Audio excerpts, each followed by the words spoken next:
Good evening and welcome to OneOnOne. I'm Bonnie Paez, your host. Have you ever wondered what sets the mood during the Christmas season? Well, it's music, isn't it? And tonight, music is our topic. Particularly, we'll talk about orchestra music. And there is no better person to tell us what orchestra music is all about other than the chairman of the Salvador and Pilar Sala Foundation and the moving spirit behind the Cebu Youth Symphony Orchestra, Ms. Ingrid Sala Santa Maria. When we come back, Ingrid will tell us about her passions, her visions, and how we can all help create the soul of Cebu City. Please stay with us on OneOnOne.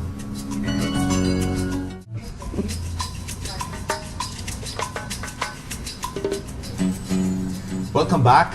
With me for the full hour is Ms. Ingrid Sala Santa Maria, and we're going to talk about the orchestra, the soul of Cebu. Ingrid, thank you so much for joining us. Bunny, thank you for inviting me here. It's my pleasure. My pleasure too. Tell us, what is an orchestra? An orchestra is an aggregation of different instruments in different combinations playing together.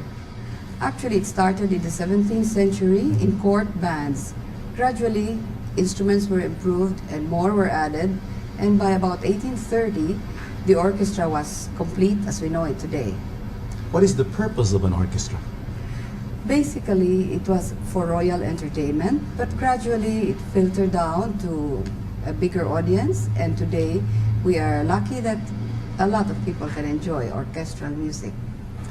How large is an orchestra? How many people are involved in an orchestra? About 60 to 100 musicians. Is that standard all over the world? More or less, depending on the kind of music to be played. If the repertoire requires a big orchestra, huge sound, then the bigger number is used. For smaller groups, Baroque music, classical orchestras, the smaller number suffices. Is it divided into different sections or instrument divisions? Yes, it's divided basically into 4 sections, and of course each section is divided into different instruments. Great. Can you show us an illustration of an orchestra? Sure, Bunny. I have here strings, and the string section is made up of the violin, viola, cello, double bass. The next section would be the woodwind section, and we have the flute, the oboe, clarinet, and bassoon. Then we have the brass section. We have trumpet, trombone, French horn, and tuba. Then we have the percussion section, which is composed of many instruments, among them different kinds of drums, bass drum, timpani, side drum. We have xylophone, glockenspiel. Not illustrated here is a marimba, which is similar to this too. And we have others that are triangle, cymbals, and tambourines. And besides these, we have, for instance, wooden blocks, castanets, and anything that you hit together to produce a sound. Those are the basic instruments. Which section has the most number of instruments? By actual count, I think it would be the percussion. How many are there? Would you know exactly? Oh, there can be as many as 20 kinds of percussion instruments. What I did not mention here, and it could be a very important part, not of the orchestra itself, but of playing with the orchestra, is the piano and the harp.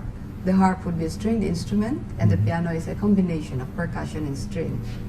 Very informative.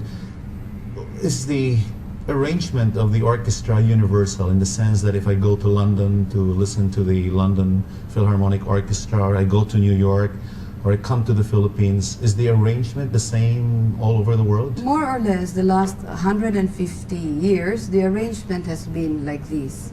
There is a conductor that stands in the middle, and to his left there is a big section of first violins. Beside them are second violins, and somewhere here would be the violas. To the right would be cellos, and at the back would be the basses. Over here, the woodwind section, behind them brass, and still further behind the percussion. More or less, that's a traditional arrangement. Basically, how important is the conductor to the orchestra? The conductor is very important in the sense that he has to keep everybody together. He leads them, he gives matter of style, he gives matter of bowing and blowing, so that they produce something beautiful in concert. Does the conductor have to know how to play every instrument in the orchestra? Not necessarily, but he has to know the workings of each instrument. What do you mean by that, workings? He has to know the mechanism of each instrument and how to get the best sounds and technique from each instrument, even though he doesn't play it. Great. Who do you consider the top 3 conductors who ever lived? That's really a tough question, Bunny, because for the past 150 years, in every generation, there have been many conductors who have been very significant. But I think all-time favorites would be Toscanini from Italy, von Karajan from Austria, and definitely Bernstein from United States of America. Okay. Now, in terms of the knowledge about the orchestra, how important is it for our people in Cebu to understand the workings of an orchestra before they can appreciate its music? One always appreciates something that one knows. So I think it's very important to know what goes behind the scenes in producing an orchestral concert. And to this end, we have been conducting workshops and seminars for our school teachers as well as students in a music education hour before concerts. So this helps the appreciation and in the development of our audiences. I'm sure. And right now, you just gave us a lecture on what the orchestra is all about. We'll end in this portion, and when we come back, we'll talk to Ingrid about the Salvador and Pilar Sala Foundation Incorporated. Stay with us on One on One.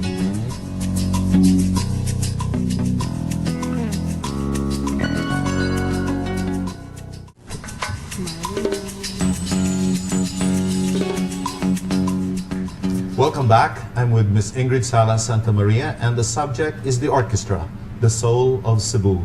Ingrid, tell us about the Sala Foundation. The foundation was founded in 1989 to honor the memory of our parents Salvador and Pilar in the fields of education and culture. What is its mission? Its mission is to advocate music and the arts as a vehicle and a prime catalyst that will help to shape and give form to our country's greatness. Why music and why the arts, Ingrid? We feel that music and the arts are part and parcel of every fiber of every Filipino. And we thought that the community would be best served within our capacity in this field. Well, considering the crisis that not only the Philippines is experiencing, but the whole Asia, is it timely to promote music and the arts at this time? Actually, Bunny, there will never be a best time or even a good time for music and the arts. If we don't do it now, then the time will never come for us to do something about music and the arts. And we feel that music and the arts are a necessity. You're talking about your parents. What were their interests? Although my father was a businessman, he was very much involved in education. He was dean of business school at UP, besides other educational involvements. And my mother was a pianist, and she established a piano school in our city. Was that how you started as a pianist? As a matter of fact, yes. And we're going to talk about your childhood and how you became an international pianist and how you came back to Cebu to now work on the Cebu Youth Symphony Orchestra. Tell us about your childhood. When did you know that you had talent?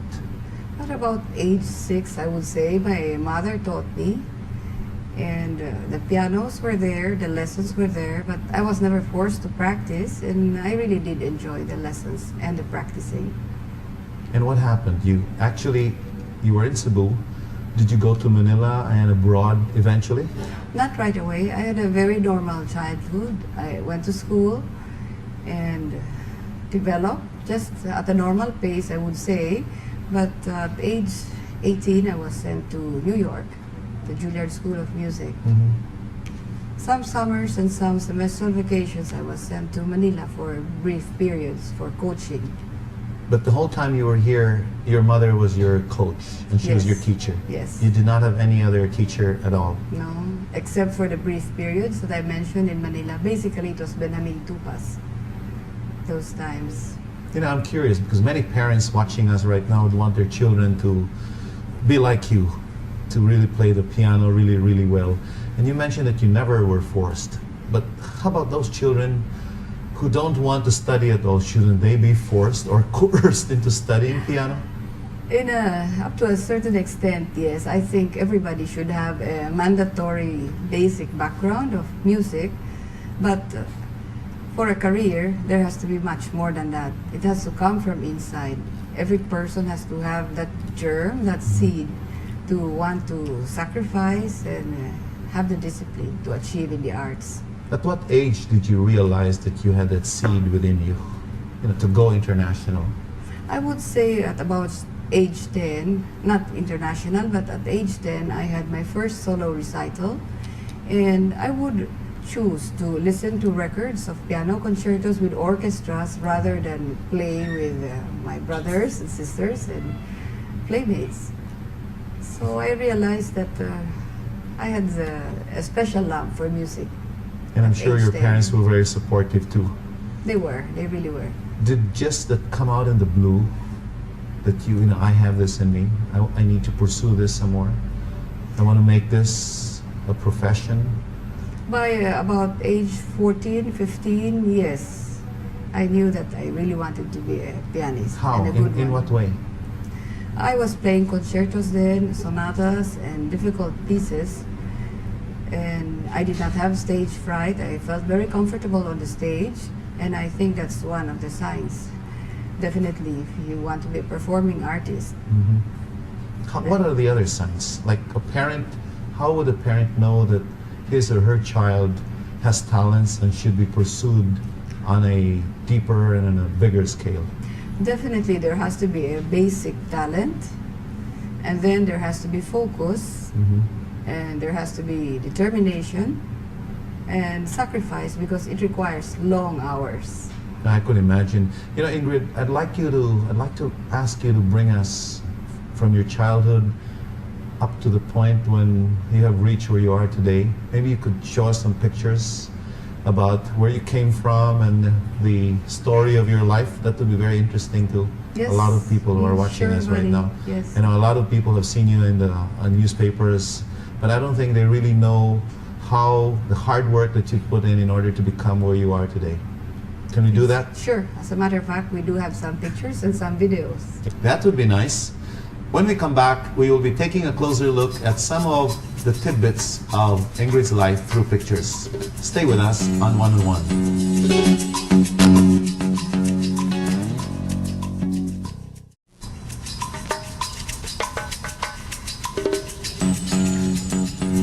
Welcome back to OneOnOne.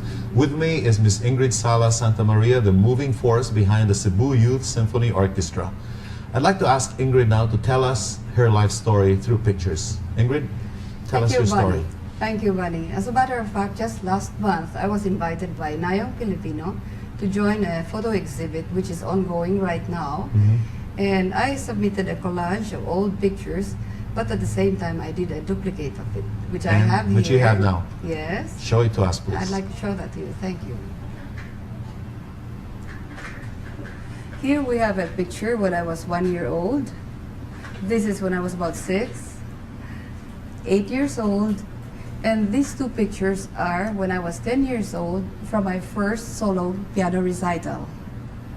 The next two pictures show me when I was 17 and I gave my graduation recital for Bachelor of Music.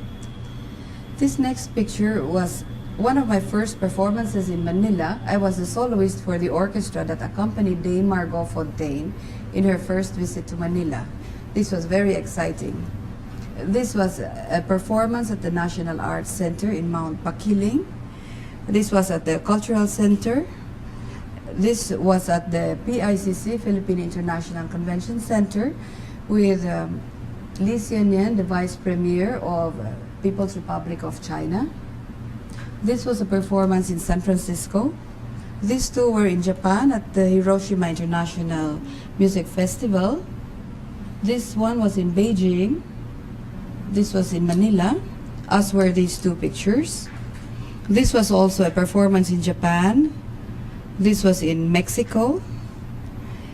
And these are all pictures in Manila.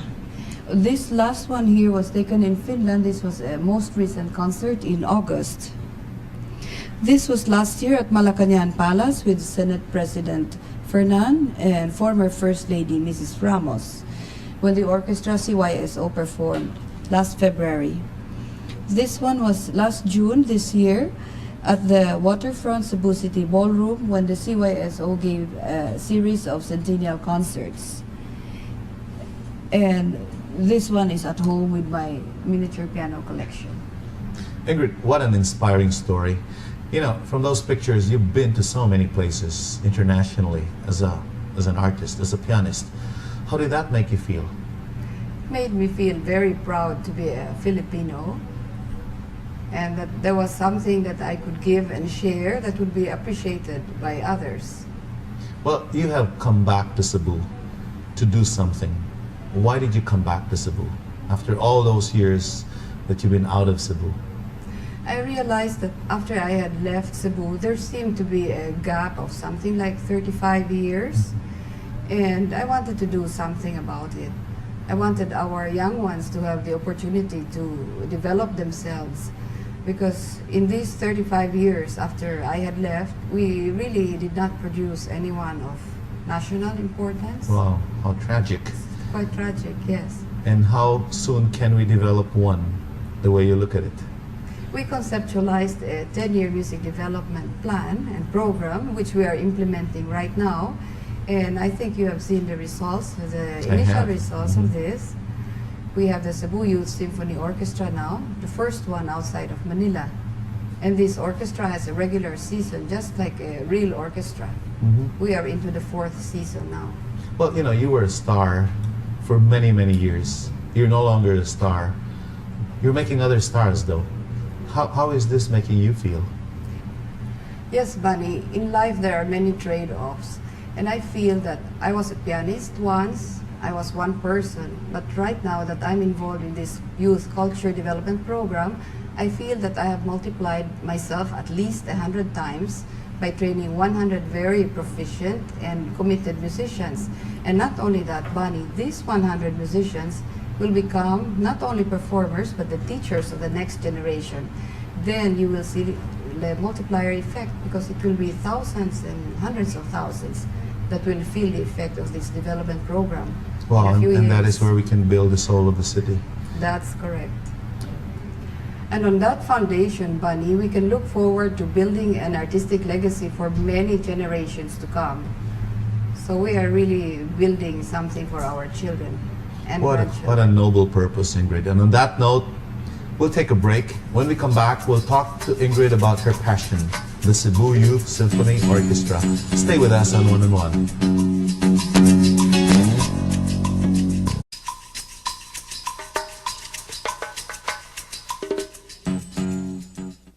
I think that's so wonderful program, because Cebu need professional orchestra, I think. So then now Madam Ingrid makes professional orchestra. So and then Cebu's people can appreciate music, orchestra. That's so nice program. Bahin sa foundation na dako kay ikatabang bahin sa atong community. Nya bahin sa mga bata, education sa mga bata, nya training sa bahin sa music. Dako kay ikatabang labi na sa gatong mga pamilya nga kuan bitaw nang na sila'y future.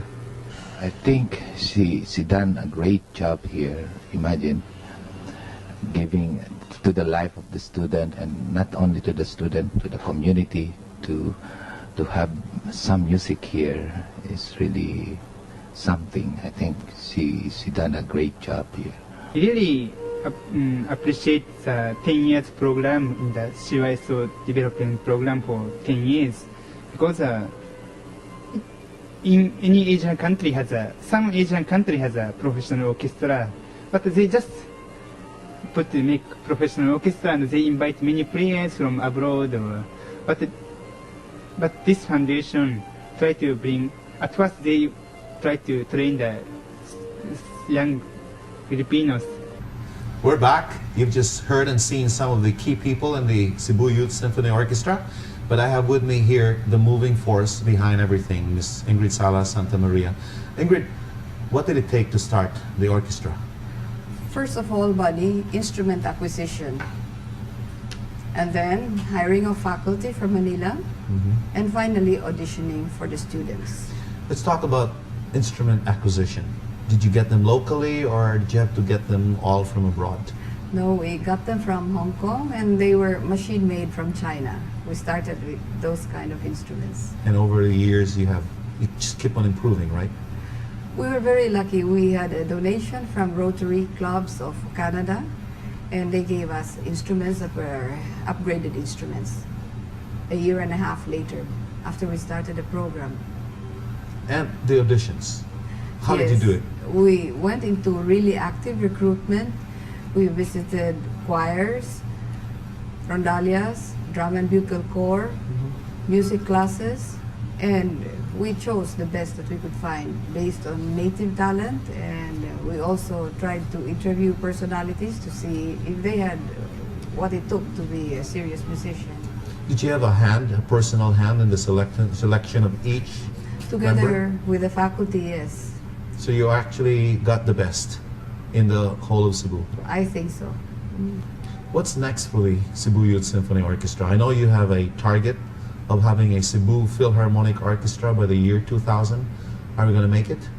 We started with a 10-year development plan, and we are proceeding according to that plan. We gave our first violin lessons in the year 92, our first wind lessons in 93, and by October 95, we launched the group as the Cebu Youth Symphony Orchestra. And with that, we launched the first season. And as I mentioned earlier, we are now into our fourth concert season and well into the getting ready for the year 2000. It's been a tough and long journey, I'm sure. How did that make you feel? You know, what you've done and accomplished all these years. Somehow every challenge presents more opportunities. So it has been very rewarding. What are the opportunities for the Cebu Youth Symphony Orchestra over the next few years for us? Basically, the primary purpose is to have a performing orchestra, and then we would like them to become teachers also, so that the tradition will continue. And then there will be other phases like recording and other opportunities. Will the concert seasons continue? You had, as you mentioned, you're finishing your fourth concert season this year and you're moving on your fifth. What concerts did you perform this year? We had the Spanish-Philippine concert in October with guest conductor Ambassador Delfin Colome. And recently we had a Christmas concert with guest conductor Eugene Castillo, Filipino-American conductor. And the next one in February will be with our resident conductor Rodel Flores.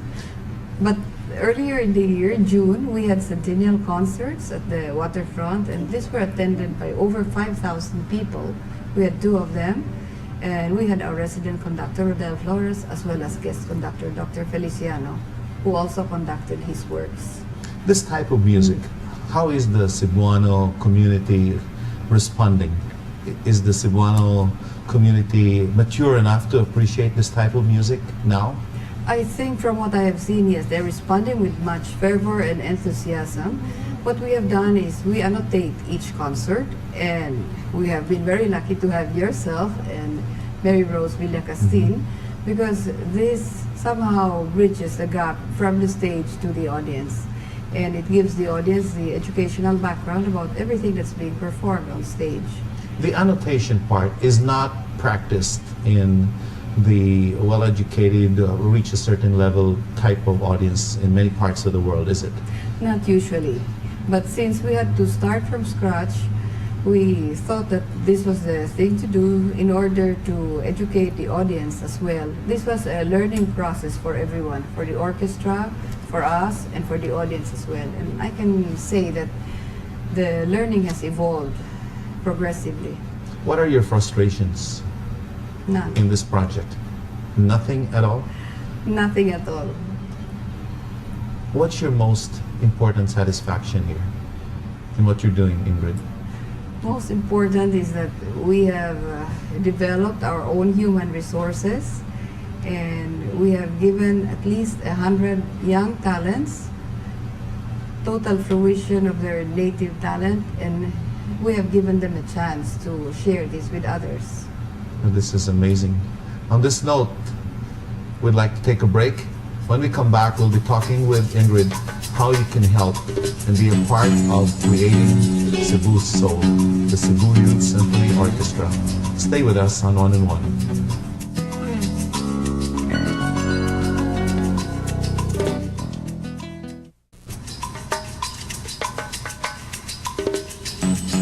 We're back.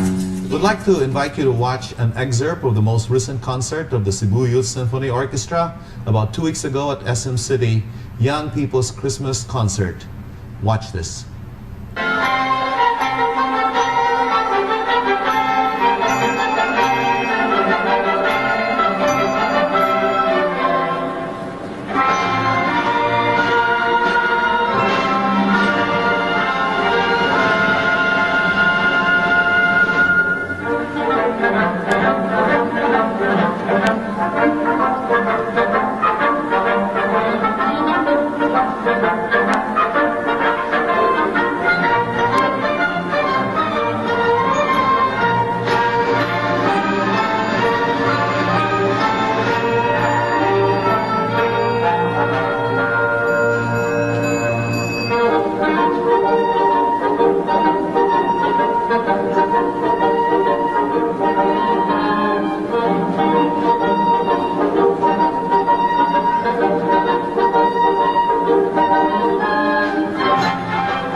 That was beautiful, Ingrid. What does it take to put up a concert like that? Besides the artistic preparation and the marketing efforts and the usual audience gathering and making sure everything goes right, I would like to focus on the physical arrangements of the concert itself. As you know, we don't have a proper performing arts venue in Cebu, unfortunately, and our two venues that we use most often are the Provincial Capital Social Hall and the SM City Cebu Cinema Theater 1. Over at the Social Hall, we have to bring our own chairs, bring our own platforms for the stage, set up the sound system and the lights and everything else that goes with that. And over at SM Cinema, we have to build an extension stage because of course the stage is not built for performances. We have to set up scaffolding for lights and the sound system and all that. But I am not complaining. In fact, I am very, very grateful to these two entities, SM City and Social Hall, Provincial Capital, for making their two venues available to us so that we can produce these concerts. It's just a fact of concert life in our city right now that unfortunately we don't have a proper orchestra or symphony hall. Well, what would it have done for the orchestra if we had a cultural center for performing arts? In the first place, we would be able to reproduce and hear the sounds perfectly as they are performed. As it is right now, we have to make use of sound system, and so sound reproduction is not as acoustically enviable as it should be in the great halls around the world. Is there something planned in the future towards having a venue for our orchestra? I really am not involved in any such plan. A few years ago, there was a performing arts center that was started, but it's not accomplished right now. I don't know what other further plans there are. But still amazing, you know, you probably had over 100 concerts already by the Cebu Youth Symphony Orchestra. Tell us about your 5th concert season next year. Yes, Bunny, as usual, we plan to invite 2 guest conductors, and the 3rd concert is always conducted by our resident conductor. We also plan to invite soloists. And your first concert, I understand, is going to be sometime in February? No, February is the end of this current season. Oh, okay. So the 5th season starts next year, October. And what's going to happen in February, the end of the 4th concert season? We have our resident conductor, Rodel Flores, conducting, and we have one of our country's best cellists, Wilfredo Pasamba, as a cello soloist. So we have a wonderful concert of world classics planned. See, you know, the concerts are free to the public. How do you manage this? We try to sell subscription tickets, and these subsidize the rest of the public. What we do is we invite teachers and school children and families of the orchestra members and barangays, and they are there to enjoy the concert. That's fantastic. Do you eventually foresee for the Cebuanos to be in a position to pay for these concerts? I think so. Yes, I'm very hopeful. Do you have a projection or a forecast when, considering what you've been doing for the last 5 years? I think soon. From what I have seen, the desire is there for the people, and I think they will be ready to pay a small price. Well, I've been For to the those privilege. concerts. Yeah, I've been to those concerts in Britain. They're full packed every time. That's right, yes. And every time you get a standing ovation from the audience, especially that SM crowd. And that's amazing. Well, on that note, let's end this portion. And when we come back, we'll talk to Ingrid how you can help promote and create the soul of Cebu that we are talking about. Please stay with us on One on One.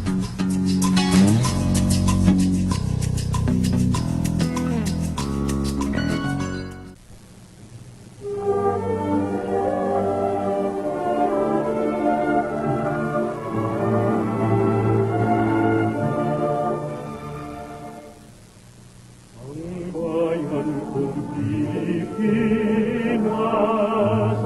lupain ng ginat o laklak,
Mabuhay ang Cebu!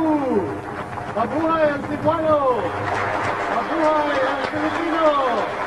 Mabuhay ang ating bayan! Mabuhay ang Pilipinas! Mabuhay ang Pilipinas! Mabuhay ang Pilipinas! So that centennial concert, Ingrid, was a concert of a lifetime. But you know, obviously a venture this large needs a lot of support. No one person can accomplish this. How can people help? How can we help? Yes, Buddy, thank you for being so sensitive as to realize the magnitude of this project and how much it takes to put together. With your permission, I would like to take this opportunity of acknowledging our first supporters. Mainly, they were our closest friends and family, and one very close friend, Mr. Michael Cruz, who is a Rotarian from Canada. He networked with Rotary clubs of Cebu, especially Fuente and Cebu West. And together with Rotary International, they got things going and helped us in a big way. And especially, we also got volunteer teachers from Japan through JICA, JOCV. And media in Cebu has been very, very supportive. Print, radio, and television. You cannot imagine what reach this media has had and what effects it has had on the community for awareness and for appreciation. Government has also been sensitive to our needs, both city and provincial. Businesses have supported us. Venue grants have been very important, especially SM City Cebu and the provincial government, and waterfront hotel, both Cebu and Mactan, and Cebu Coliseum. We've had two very big concerts there. And we have food donors. Food is a very important component of Obviously, our program. And our academic partners. We have academic scholarships for our music scholars. So from this, you can glean that it's a huge project. Much has been done, much has been given, and we do need a lot more. Specifically, it would be nice if each scholar had a godfather or a ninong, so that his studies would be assured. And when we go into the orchestra as a professional entity, it would be nice if businesses would support a professorial chair, an orchestral chair, and eventually build up an endowment fund. Those are the biggest needs. Now, from biggest to smallest would be going just presence at the orchestra, and actually any kind of donation and any kind of volunteer work would be most welcome. Let's talk about the Godfather program that you mentioned. Is this ongoing right now? Or do you have already Godfathers, or you're still searching for some? We have a few, and we are certainly searching for godfathers, padrinos, ninongs. What would it take to be one? Are you at liberty to give out a figure right now, or it depends on the person giving? It depends on the person giving, and we would be very happy to see anyone who wants to come and find out about it. Okay, and where would they get in touch with you? At our foundation headquarters, 415 Gorordo Avenue. That's great, and I'm sure you're always available to talk to people who are interested to support the orchestra.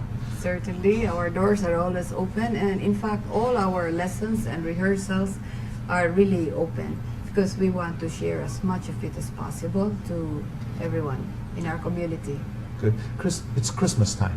Do you have a wish for every member of the Cebu Youth Symphony Orchestra and the faculty? Yes, certainly. I would wish for every CYSO member and faculty member to be very self-fulfilled in what they are doing, in music, in their personal lives, and in the future, hopefully they will have the stability in all their endeavors. How about to the Cebuanos, Ingrid? Do you have a wish? I would like for every Cebuano to have music in his heart. That's a really fantastic wish. Do you have an ardent desire for mankind? Yes, I do, as a matter of What is fact. that? Yes, I believe that music is a language that everyone can understand, and I believe it's an avenue for friendship, harmony, peace, and it gives us, the Filipino, something to link with the whole world. And that's what I would like, for the whole world to be linked by music and friendship. Thank you. You know, this has been a fitting Christmas presentation. And I'd like to thank you for your time. I'm sure the people who have listened and watched us tonight have been inspired by your dedication, your commitment, and your ability to excel and perform at your best all the time, no matter what you perform. And that's something that's every Cebuano's wish to be like you, an achiever. Thank you very much. Thank you very It much, has Ingrid, for truly joining been us. my honor, my privilege, my pleasure to Our be honor here. too.